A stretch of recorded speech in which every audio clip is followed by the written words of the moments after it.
Our next guest, a VFW member of Post 3308 in Tallahassee, Florida, served as a submariner and diver during his time with the United States Navy, deploying multiple times throughout the world in support of a global war on terrorism.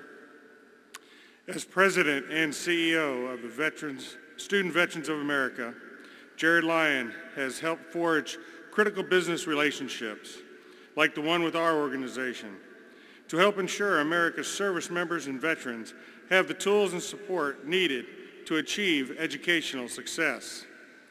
Jared's leadership was vital in ensuring the Forever GI Bill was passed in 2017, which expanded education benefits for America's service members and veterans. Today's veterans can face any number of obstacles while furthering their education. That's why SVA's mission is one we wholeheartedly support, to be there for veterans while they pursue their education. Together, we're committed to ensuring that our nation's veterans succeed in their educational pursuits, community service endeavors, careers, and personal lives. Working side by side, SVA chapters and VFW posts can help our nation's veterans attain these goals. And now, please give me a warm welcome to our outstanding leader and veterans advocate, Jared Lyons.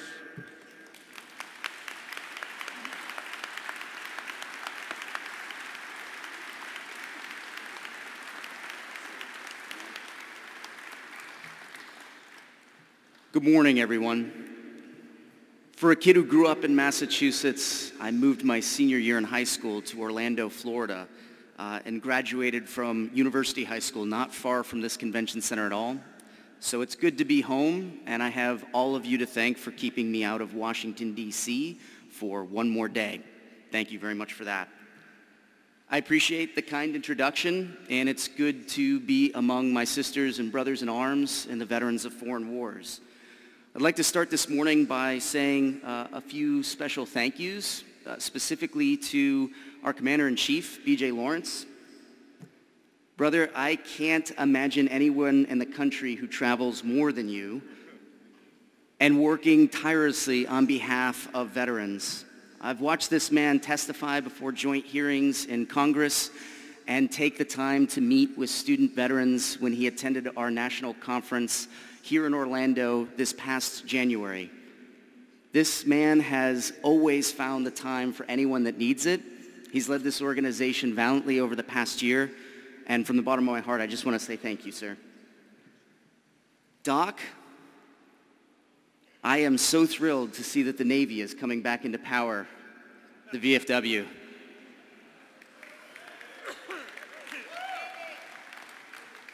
Look forward to continuing to work with you and your leadership, and thank you all for you've done so far. I can't wait to work with you over the next year. I also wanted to provide a special thank you to the individuals who work in the policy office in Washington, D.C. for the VFW. Ryan Gallucci, Carlos Fuentes, Pat Murray, Tony Lowe, and a special new welcome to Larry Lohman, who just joined the team a few weeks ago. Just as we all stood watch in the military, these fierce advocates from your national staff stand watch, always making sure to fight for good policy ideas and to prevent bad ones. They're some of the finest human beings that I've ever had the chance to work with. And I'd be especially remiss if I did not take a special moment to thank Bob Wallace, who without exaggeration is a legend in Washington, D.C. On a deeply personal level, Bob has been supportive of me in my own career, and I can think of no better mentor in my personal endeavor to serve those who have served. Bob, thank you for your years of service. Student Veterans of America is a bit unique from the VFW in the sense that our national headquarters and our DC office are located in the same building, just a few blocks from the White House. If you ever get the opportunity to visit the Capitol in the future, I'd encourage you to look us up and stop by and say hello. And to that end, joining me is the woman who leads our DC office, our Vice President of Government Affairs, an Iraq War veteran of the U.S. Army, Lauren Augustine. And she is the newest member of the VFW, having joined just yesterday at the membership booth down the convention hall. Congratulations, Lauren, and welcome.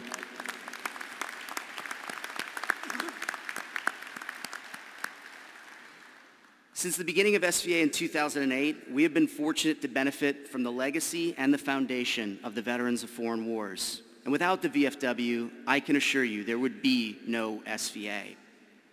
I first joined the military on August 5th, 2001, having gone to MEPS not far from here in Orlando. I joined a peacetime military and shortly after my 19th birthday arrived in Great Lakes, Illinois. It was on September 11th, 2001 when I was in boot camp, and the nature of my service would change, but it would change for millions in my generation. It's been the VFW that has ensured that as my generation came home, not only were we welcomed and thanked for our service, but provided with benefits that our service entitled. After finishing my time in the Navy, I tried my hand at a few different things, from defense contracting to entrepreneurship, and even serving in the front office of the Washington Nationals Major League Baseball team. I did all of that before using my GI Bill and becoming an SVA chapter leader at a small state school in Tallahassee, Florida, not far from here, called Florida State University. But like a lot of veterans in my generation, when I got out of the military, I was too busy to join a veterans organization. I had a lot in front of me, and I kept telling myself that I'd join a veterans organization when I was older, when I had more time. It was the VFW that changed that for me. After a Veterans Day parade in Tallahassee, Florida in 2010, VFW Post 3308 Commander Mark Alvarez invited the members of my SVA chapter back to the post for a barbecue and fellowship. Along with my sisters and brothers in arms from Florida State University, we all joined the VFW. And we didn't just join. Because we were welcomed with open arms, we rolled up our sleeves and we got involved in our post. I later became president of my SVA chapter at FSU. But one of the student veterans that joined the VFW at the same time as me, Raul Perez, a Marine who served during the invasion in Iraq and a graduate student at Florida State, became the senior vice commander of our post. And I became the junior vice commander of our post, VFW Post 3308 in Tallahassee, Florida. After I graduated from Florida State University, I went on to graduate school at Syracuse University, and I earned my master's degree. Today, I'm not only the national president of Student Veterans of America, I'm also a product of the GI Bill, and most assuredly, I'm a product of the VFW. I can tell you with pride that Post 3308 remains my home post, and I count myself lucky that the VFW has always advocated for education benefits for all generations of veterans, and specifically my own. Unlike my personal experience with the GI Bill, I mostly use the Montgomery GI Bill. Today's student veterans get the benefit of the Forever GI Bill, an education without an expiration date. Without you and the support of the VFW, there would be no Forever GI Bill. The Forever GI Bill was a culmination of over 20 different individual bills, including one with a focus on science, technology, engineering, and math. There's now a nearly $1 billion scholarship fund to fund STEM degrees.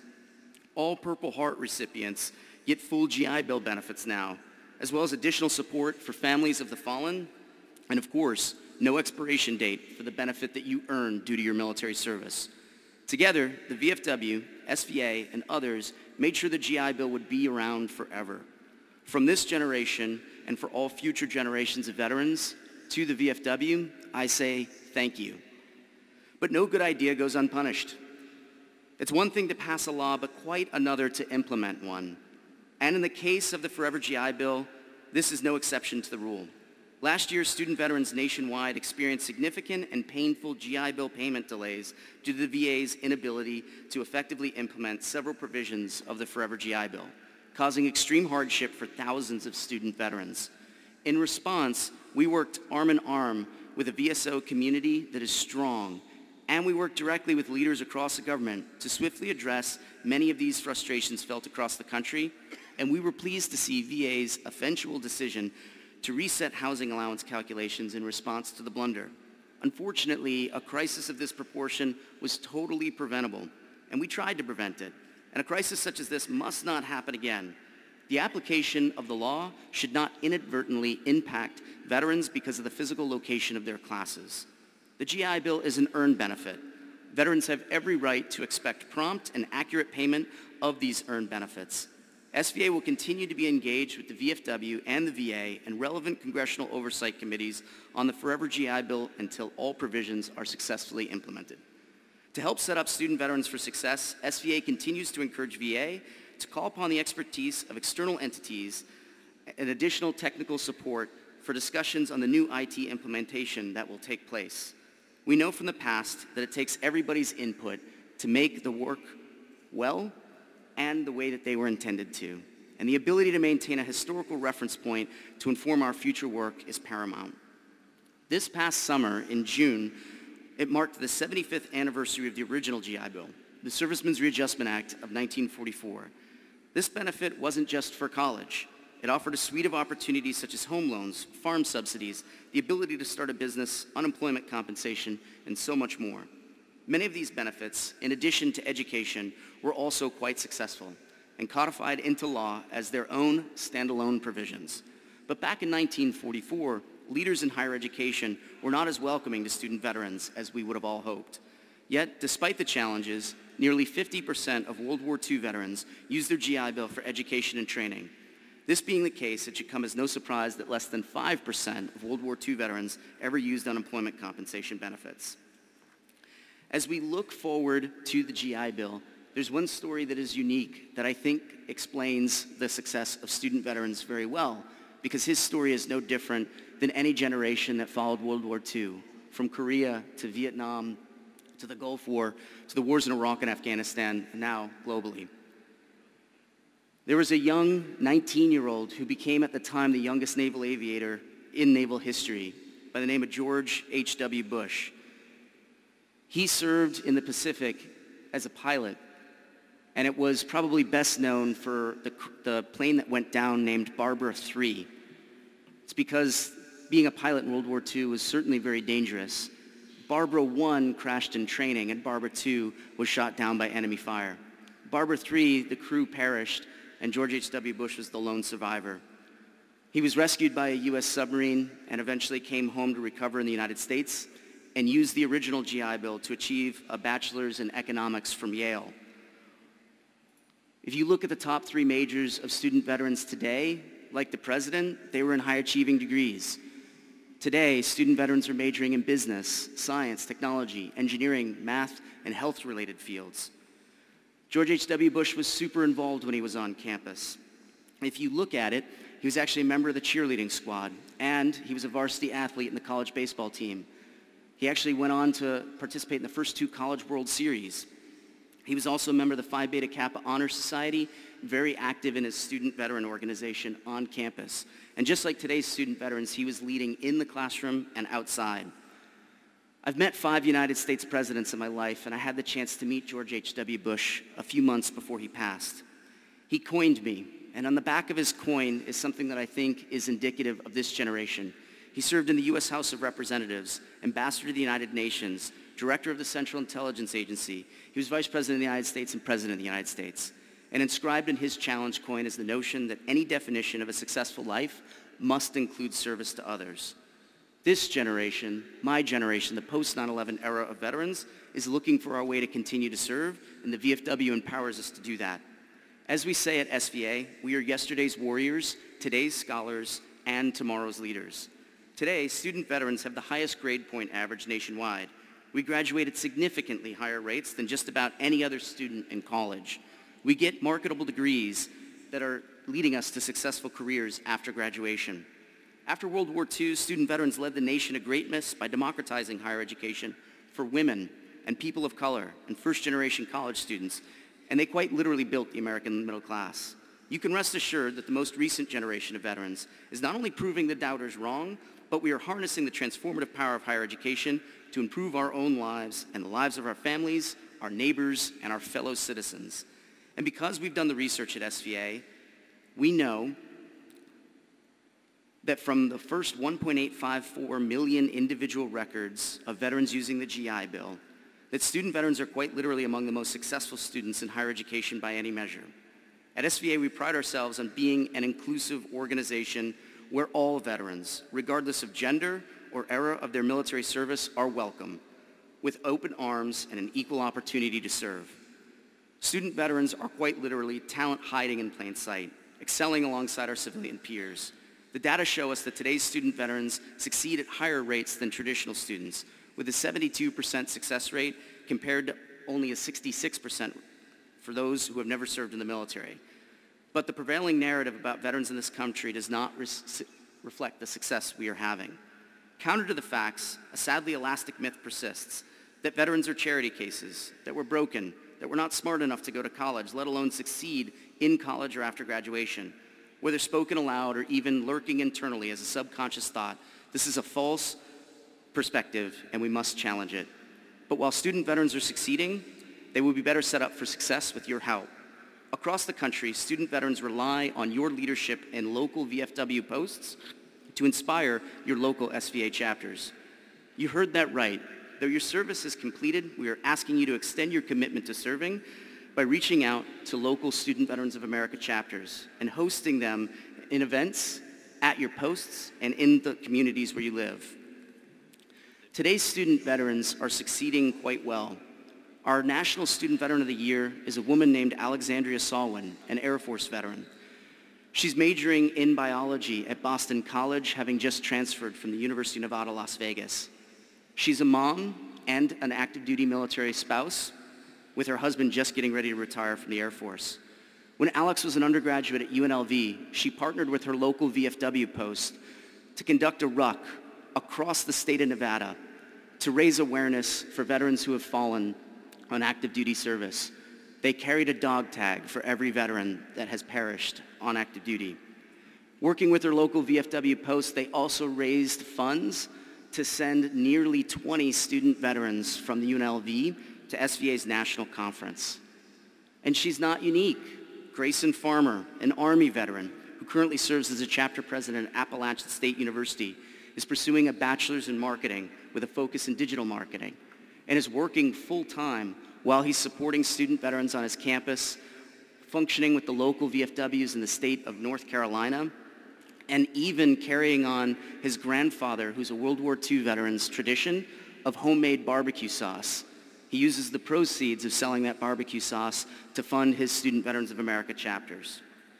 Now more than ever, we are working together to improve the livelihood of veterans in college who consistently burn the midnight oil, earning higher GPAs than their civilian classmates who never served in the military and who lead in the classroom, in their SVA chapters and in their local communities in all 50 states, U.S. territories, and 4 countries overseas. With just over 1,500 chapters, there's over 750,000 student veterans currently on a campus with an SVA chapter, and none of that would be possible without the VFW.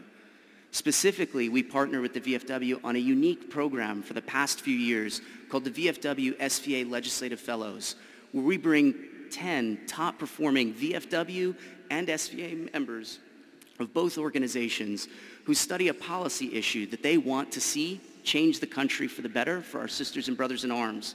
They receive mentors from the VFW, and they fly to Washington, D.C. for the VFW Legislative Week, where they witness our national commander-in-chief testify before Congress, and they move their idea forward.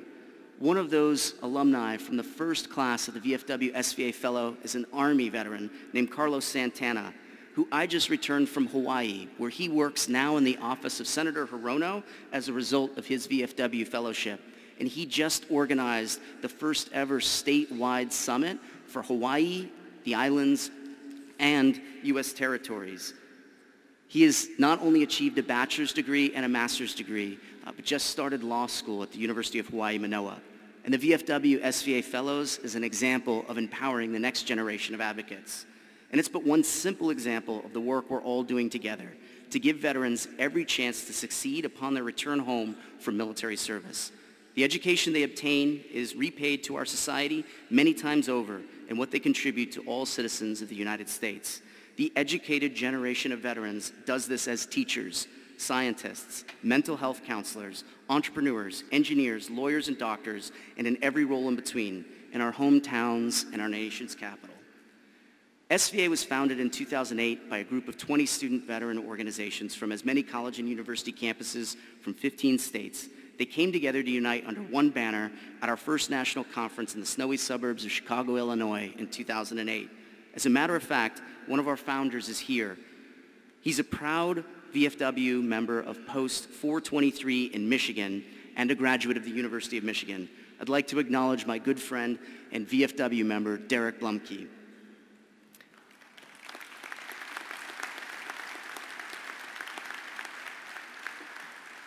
The women and men who make up our founders were inspired by the notion that any nation that makes a great distinction between its scholars and its warriors will have its thinking done by cowards and its fighting done by fools. We, the generation that took to arms after September 11th, 2001, are ensuring that our military remains the most lethal fighting force for freedom and democracy the world has ever known. And when we take off our uniforms, as every generation of warriors has done before us, we're going to school. Last year alone, nearly 74% of my generation was on a college campus within 7 months of getting out of the military. As we use the GI Bill and attend classes, we are carrying on the legacy of the VFW to a new generation of Americans, many of whom did not serve their country, on college campuses nationwide. This new generation of student veterans are quite literally the ambassadors of the all-volunteer force. As my old commander used to tell us, if you want to go fast, go alone. If you want to go far, go together. With the VFW, student veterans will never again go alone. And with the VFW, I know SVA will go far, and we'll do it together. I want to thank you, each and every one of you, for the difference you've made and will continue to make, both in the lives of individual student veterans, their SVA chapters, and for the nation by fostering the next greatest generation of leaders. Thank you all for your time this morning. I'm proud to be a part of this fine organization and can't wait to meet many of you over the next 2 days. Thank you.